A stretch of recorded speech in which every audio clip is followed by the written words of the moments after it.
Hey guys, it's Brendan Manor with Whitetail Logic. Today I want to talk about an extremely powerful setup that we have here on our family farm, and something that I've helped many clients create in the past, and something I plan on helping many more in the future. It's something that you can try to find on your own property, and ultimately create this to where you can predict the movement, especially early season as these deer are in their feeding patterns before they start to change their hormones and start to break out of their bachelor groups. This is that kind of setup to where it can be extremely powerful early season. And not only that, coming to the rut time, as I explain what I have behind me here, you'll understand why this is also a great rut spot. So what I have behind me over my right shoulder is a Maverick blind that overlooks a small kill plot that's shaped in an L fashion. And then just behind the camera is our destination food source, our large food source in this meadow that's probably just about 4 or 5 acres here. And what we're really doing is trying to create this movement from a large bedding area to kill plot or staging plot, whatever you want to call it, to our destination food source.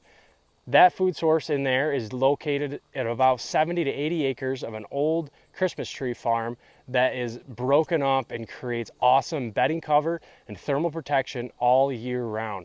It's got plenty of open pockets in there and plenty of diversity to where there's a lot of browse, so the deer enjoy laying in there. And it's something that as the winds kick up, as the weather gets nasty and we start to generate a lot of snow come late October, that's going to be a place that they're going to want to be. Let's talk about that food source now. That gets a ton of daylight movement. I mean an absolute load of daylight movement. The reasoning for that is because it's directly adjacent to cover. A lot of people struggle with getting daylight movement on their food plots, and it's for a variety of reasons, but really the number one reason, and something that you're going to have to create in order to get that daylight movement, is it needs to be directly adjacent to cover, high quality cover that they can bed in and browse in throughout the day before they enter into that food source. That one back in there, we actually see a lot of movement all throughout the day, 10 a.m., 12 p.m., 3 p.m., all throughout the day, morning, midday, evening, there will be deer in that food source. That is why that is a great spot to set up for that early season buck as he starts to create this pattern from bedding to food to destination food. In there, we can get in and out of this blind that's behind me through a non-deer area, through some open timber behind us. You will see some runs in and throughout there, but the majority of our movement, it takes place out in front of us. Now, I'm not saying you're never going to catch a deer behind you, because that's just hunting. There's ways that you can minimize that movement by creating a wall of cover, by creating a barrier to try to suppress the movement behind the stand and really generate that movement in front of the stand. We're really not experiencing too many poor hunts where we're spooking deer behind us, so that's just something we haven't had to do as of yet.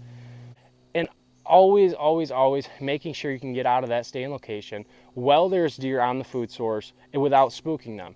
If you place 10, 15 deer out in front of us, I'm confident that you can get out of that, or that we can get out of that stand and back out where we access from without ever alerting any deer in that food source. That makes it extremely powerful day in and day out. It makes it so we can hunt it several times throughout the season without hindering the deer movement. Every single study that has been done, every single GPS collar study has shown that hunting pressure has a serious detrimental impact on deer movement. There's no ifs, ands, or buts about it. The more you hunt an area, the less deer movement is going to take place in that area, especially during the daylight hours. Food sources, I mean, a great example.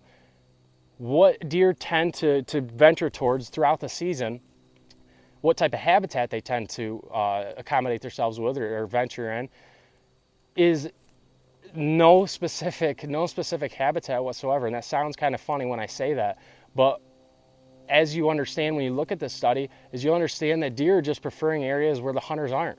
Hunters usually prefer to hunt on food sources. They spend a lot of time, money, and effort planning those food sources, and usually, especially early season during their first couple hunts, they get a lot of activity, a ton of doe movement, and a ton of deer that they can expect to be on their food sources.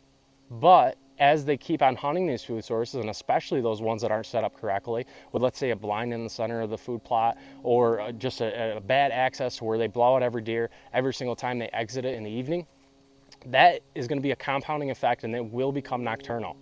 It's actually been shown that deer do focus on food sources greater. It's an exponential growth curve throughout the season. So they focus on it a little bit in the beginning of the season, and as that season extends along, they are focusing on these food sources and spending a lot more time in them. The reasoning for that is pretty logical. As the native habitat starts to deteriorate, and what they're focusing on back in the timber is that woody browse that's not quite as palatable for them, they now want to focus on your high quality, highly nutritious, easy to digest food sources. But that food source is not being used during the daylight hours. There's a sharp negative trend in daylight movement on these food sources, with an overall exponential growth of use on the food sources. So that's pretty logical as well. They're using these food sources a lot more during the evening time and a lot more during the cover of darkness. They will be using them, they will be getting those nutrients, but it won't be a time that you can hunt them. So again, finding an area like this with at least an 80-acre, this is obviously site specific and property specific, but we have at least an 80-acre sanctuary, something that we never go into during the hunting season. Now that's another great point. I'm gonna go off sidetrack real quick. People that don't use or don't look at their entire property, even during the summertime, you're really missing out. You could think that a deer is using this area, but really at the end of the day, it's not. It's not what you thought it was, and the deer are not focusing on that area as much as you would like. So by not going in there and actually taking an assessment of that place during the summertime, you're going to be hurting your property more than you're helping. Making sure you're getting in there during the summer, improve that to make sure that they're using it as a bedding area.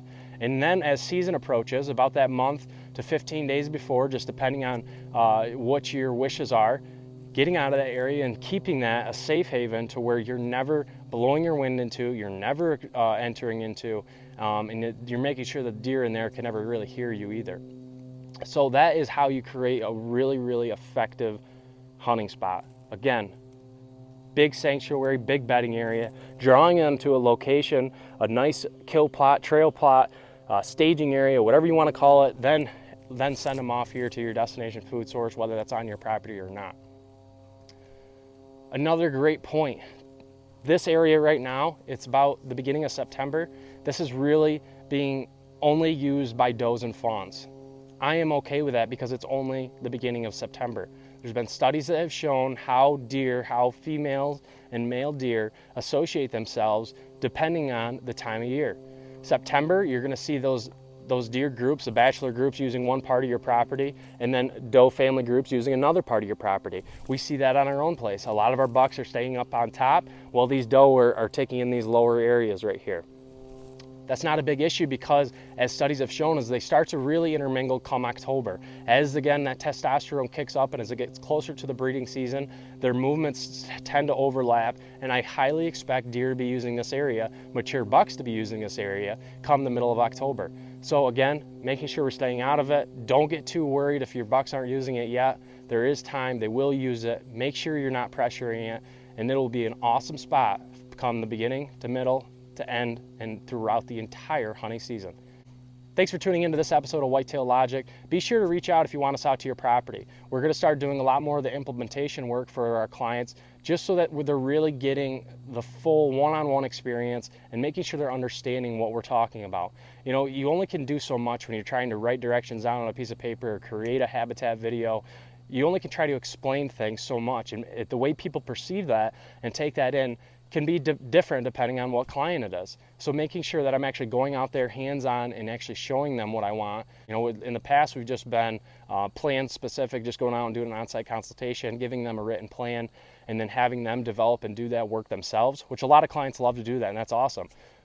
But for the clients that aren't confident in what I'm giving them and they're not totally understanding and grasping what I'm giving them, we're going to start to do a lot more hands-on work to make sure that they're getting the most out of our consultation and making sure that they are successful for years to come.